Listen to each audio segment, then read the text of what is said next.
Melihat mobil jatuh ke lapangan, reaksi pertama pria itu adalah berbaring di tanah. Dia mengeluarkan tang, dengan cepat menarik paku dari tanah.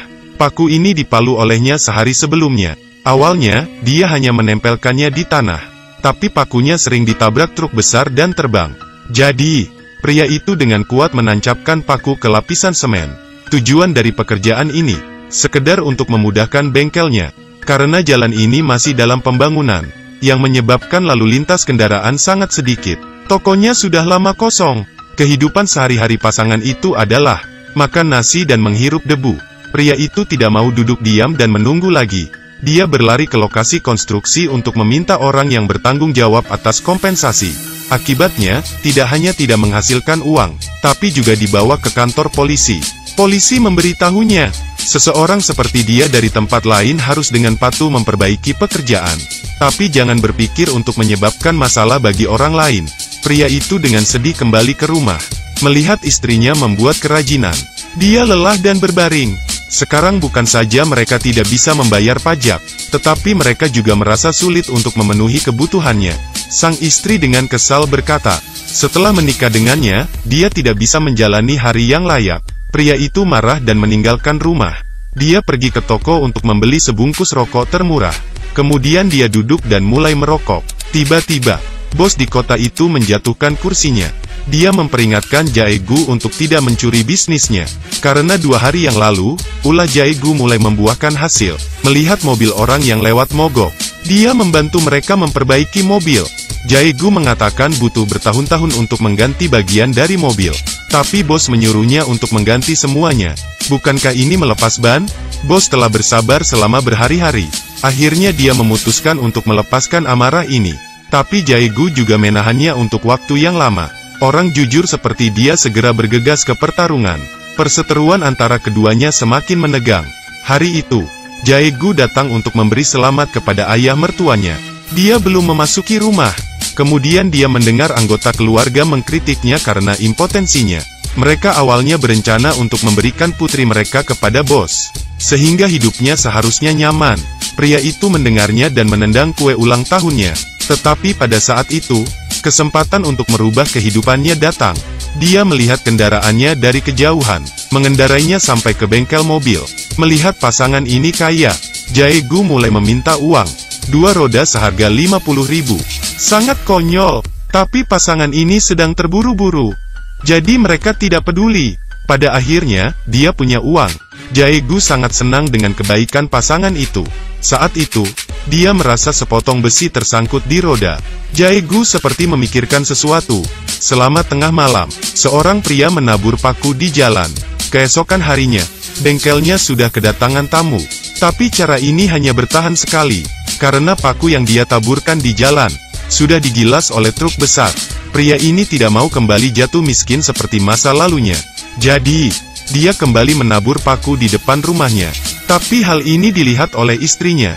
Dia dengan panik berkata, jika kamu melakukan ini, kamu akan dipenjara.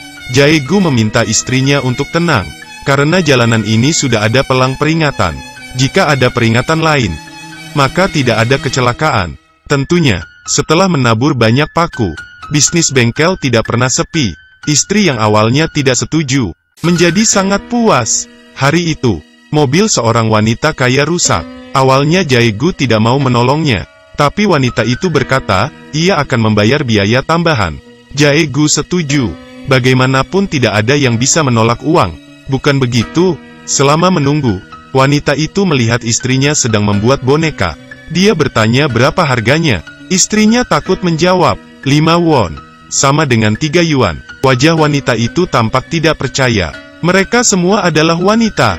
Melihat dia membuatnya setiap hari, akhirnya wanita itu membelanjakan 10,000 uangnya untuk membeli semua boneka, agar ia bisa istirahat. Ini membuat istrinya terpana. Mengapa ada jarak yang begitu besar? Tetapi pria ini merasa tidak enak hati karena dia baru saja meminta biaya perbaikan sebesar 600,000. Wanita itu merasa sangat kaget. Mengapa kalian tidak pergi mencuri saja? Moral seperti ini sudah mati. Pasangan ini tidak punya perasaan malu lagi. Sebaliknya, mereka kembali menabur paku di jalan. Istrinya memberi saran untuk menempelkan paku di semen. Jadi mereka tidak harus melakukannya setiap hari. Jae-gu pikir itu ide baik. Pada saat ini, polisi lewat. Jae-gu berkata dia sedang mencari dompetnya. Tapi polisi tidak percaya. Hampir saja polisi mengetahui perbuatannya. Jae-gu tahu mereka menggunakan mobil dinas untuk acara pribadi. Jadi polisi pergi. Tapi 2 hari kemudian, mereka kembali pergi menabur paku di jalan.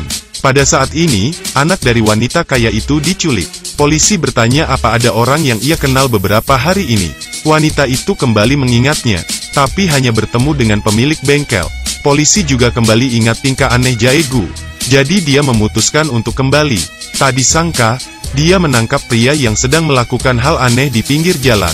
Tanpa bertanya lagi, polisi membawanya, dan juga menahannya. Setelah beberapa pertanyaan, polisi tidak melihat ada yang aneh. Jadi dia dibebaskan.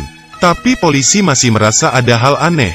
Dia berdiskusi dengan pimpinannya untuk mengawasi mereka. Pada malam hari, seorang wanita membawa gergaji listrik ke jalan. Setelah menggergaji jalan, dia kemudian pergi. Segera setelah dia pergi, pria itu mendatanginya.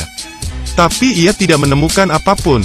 Ketika dia berbalik akan pergi, dia terkena paku di jalan. Akhirnya dia mengerti sesuatu. Tapi pada saat ini, pasangan itu belum menyadarinya. Mereka sedang menikmati dagingnya. Keesokan harinya, sang istri memergoki pria itu. Dia tidak peduli dengan pria tidak sopan itu. Tapi tiba-tiba pria itu bertanya apakah ia akan membeli paku. Ketika sang istri mendengarnya, dia terkejut. Lalu dia memberitahunya, jika ia ingin masalah ini dirahasiakan, besok ia harus menemuinya. Tanpa diduga, wanita itu menyetujuinya. Dia pergi menemui bos itu. Setelah itu, dia masuk ke mobilnya. Kemudian, sang istri sering pergi keluar dengan pakaian rapi. Bahkan dia tidak lagi memasak. Malam itu, Jae-gu mendapat mimpi. Dia melihat seekor katak hijau berjalan di kepalanya. Dia memukul kepalanya, dan melanjutkan tidurnya. Setelah bangun, dia masih terus memperbaiki mobil. Tiba-tiba, ada suara keras dari luar. Ternyata ada mobil yang menabrak.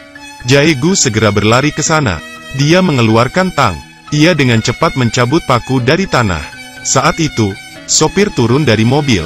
Jae-gu menatapnya dan terkejut. Bukankah ini orang kaya yang datang untuk memperbaiki mobilnya beberapa hari yang lalu? Dia juga memberinya 50.000 sebagai tip. Tapi setelah dia melihat Jae-gu, dia kabur. Seolah-olah dia telah melakukan sesuatu yang buruk. Jae-gu melihat ke dalam mobil. Dia menemukan putri wanita itu di dalam. Sangat baik.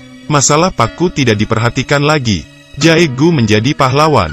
Wanita itu dengan senang hati menghadiahinya dengan 5 juta won. Jae-gu memiliki banyak uang di tangannya dan pergi untuk membeli mobil baru. Hidup mereka naik tingkat. Pasangan itu mengubah segalanya. Mereka pergi ke restoran mewah untuk makan. Mereka hidup dengan bahagia. Hari itu, Jae-gu mengendarai mobil ke toko minuman keras. Setiap kali dia melihat orang lain, dia menekan kunci mobilnya. Hanya 2 kata. Sombong sekali. Dia tidak menikmatinya untuk waktu yang lama. Kemudian kecelakaan lain terjadi. Kerabat pemilik toko memukul keponakan wanita tua di pasar. Jae-gu merasa bingung. Bos baru saja menyelesaikan kalimatnya. Kembali dan colek banmu. Psiko. Mengingat ekspresi istrinya yang tidak biasa, ditambah fakta bahwa dia telah bertanya padanya, jika seseorang tahu tentang paku, tapi bagaimana jika orang itu tidak melaporkannya ke polisi? Pada titik ini, Jae-gu menyadari, istrinya berselingkuh. Dalam perjalanan, dia melihat istrinya memaku. Jae-gu menangis dan sedih. Setelah itu, dia ingin membakar semua tabungannya. Belum terlambat untuk menyerah saat itu. Tapi istrinya tidak mau. Dia benar-benar tenggelam di dalamnya. Pria itu dengan panik berlari keluar untuk menarik paku ke atas. Tapi dia menemukan bahwa paku tidak bisa diambil. Keesokan harinya, sang istri duduk di depan cermin dan mengoleskan lipstik. Setelah melihatnya, dia membersihkannya. Kemudian, dia mengoleskan lipstik warna gelap lagi. Sang istri menyelesaikan riasannya dan berdiri di luar pintu. Dia melihat Jae-gu pergi dari jauh. Dia dan Jae-gu memilih 2 jalan yang berbeda. Pria itu mulai kembali ke kehidupan sebelumnya. Sang istri benar-benar kehilangan hati nuraninya. Seperti paku di jalan, hanya dengan membuat kesalahan, maka Anda akan membenamkan diri di dalamnya, dan pada akhirnya tidak bisa keluar.